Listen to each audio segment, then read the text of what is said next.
Hello, my name is Zahn Eastis. I'm the founder and music director of the Juno Orchestra project. That's a project that's in residence at the Brattleboro Music Center. We're very excited to be bringing to you today, and so glad you're here, to check out this new project we have, which is called Juno Singles. One of the central tenets of Juno Orchestra is to perform new and much-loved pieces in front of curious audiences. And during the pandemic, we have been unable to find a way to reach as many people as we would like. But now, as we begin to come out of the pandemic, it looks like there will be a possibility for us to create this new project which will walk us back toward getting together. Juno Singles is a four-part project. The first part we're calling Creation. Juno Orchestra has commissioned local composers to write a 10 or 15-minute piece for the string section of Juno. Derek Jordan, a world fusion specialist here in Brattleboro. Robbie Merfeld, who's a very much loved pianist in this neck of the woods. Dana Mabin, she's a Baroque violinist and Baroque music specialist. And then our fourth composer is Eugene Uman, who's the music director at the Vermont Jazz Center. The next part, which we're calling Interpretation, is that Juno Orchestra will workshop each of these pieces, one at a time, in 2-week intervals. Each piece will be performed and recorded, and then we're going to put together a little documentary of each of the composers and a performance of the piece, so you can enjoy this work that we're also enjoying. The third part of this project, we're very excited to be collaborating with Nimble Arts, Serenity and Elsie Smith. They will be providing for us a response to each of the audio recordings. So in addition to 4 performance videos from Juno Orchestra, you have an opportunity to see 4 videos by Nimble Arts that are in response to the music. So we have creation, interpretation, and response. Once we're all done with this pandemic and we can actually get everyone together again, we look forward to an opportunity where we'll take all 4 of these pieces, put them together in one concert, and engage with, again, Nimble Arts. So watch for announcements about that. But for now, you'll be seeing a piece by Robbie Merfeld. It's entitled Juno Variations. First, Robbie will talk a little bit about his life and the music, and then Juno will perform the piece for you. And thanks so much. I started piano when I was 5. I had 2 older sisters who were both taking lessons, and I would sit down at the piano and imitate what they were doing. My parents basically said, well, I guess he should do it too. It was that simple. Somebody I almost never mentioned in terms of early influences was a man by the name of Harry Aronson. And it's maybe because I was so young, it's hard to have vivid memories, but he was my first teacher when I was 5. He must have instilled a lot of the love I have in music from that early age. But the big influence in my life was a man by the name of Leonid Hambro. He loved music more than anybody I ever met, and I still to this day have this visual impression of what he looked like when he was about to do something magical. He recorded the Bartok Contrast, both violin sonatas with Bobby Mann of the Juilliard Quartet, so I'd show up for a lesson with Lee Hambro, and there was Bobby Mann leaving rehearsal, playing Bartok together. And I remember hearing them play the contrast when I was 13 years old. And then I went to Oberlin in the 60s. During the latter part of my time there, I had this teacher by the name of Emil Dannenberg. Figuratively speaking, he put me on his lap one day and said, you have this wonderful gift, please take care of it. I'll never forget that and the gratitude I have because of it. And from that day until now, I loved working on my craft. There's nothing odious about it. Even if you're playing like a pig, you're lucky to be playing like a pig. Since 1995, I've had a split existence, teaching in Boston, living on Dirt Road, New Hampshire. There was never any question about what felt like home. I could sit at the piano all day long, playing Schubert, playing whatever I was working on for hours on end, but know that at any point, I could just put on a pair of snowshoes, head up in the woods, and it was right there. Many things have shifted because I've been diagnosed with MS, which I've had for ostensibly 8-9 years. But now I'll sit and I'll look at the ridge and imagine what it was like to snowshoe there at 1 in the morning under a full moon, and you can't do that in a city. The thing that fascinated me about composing, and I think the reason I never did it, was I didn't know where to begin. I'll tinker like a little kid playing with their toys or train set, just with the world of sound that harmonies contain.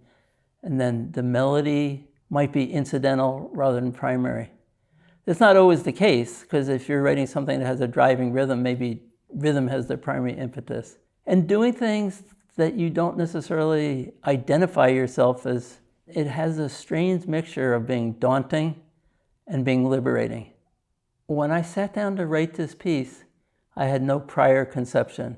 I was a tinkerer, and I would take a fragment, and then I played with the fragment, and with all its permutations, 4 notes, 8 notes, 12 notes, could carry you from 1700 to 2021. You could take any gesture in a piece I wrote and put it in any time frame. I think some of it feels like old music to me. Some of it feels very discordant. And I think dissonance is what you choose for it to be. If it's veiled, it could be out of any century. If it's harsh, it could be certain places in Shostakovich. I've had people react to some of the music I've written. Somebody said, I heard the Bartok First Quartet, I heard some Schoenberg, I heard this, I heard that. But none of it's conscious, because it's like all these places in Schubert that almost sound like they're quoting Beethoven, but I don't think that was ever in his conscious psyche. Being at the first rehearsal last night was so exciting for me. I didn't quite know what to expect, because the most I could do with this piece I wrote for Juno was I would tinker at the piano. I would have a pretty good idea what it sounded like, but some of the more cantankerous sections where everything's overlapping, I would play through it painstakingly, and I think I could imagine, but I wasn't sure. And I was actually very happy last night that it was what I hoped for. And I think one of the things that makes readings of any piece you care about personal is that people choose different tempos. That's what I think I discovered in writing this piece, is you take just a little kernel of group of notes and everything becomes possible. You know, I wrote a chorale at the end that definitely feels like old music. And there are places that are painfully struggling in the middle. They're 20th century, if you want to call it modern. I enjoy music where there's almost a disorientation of what century you're in.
you.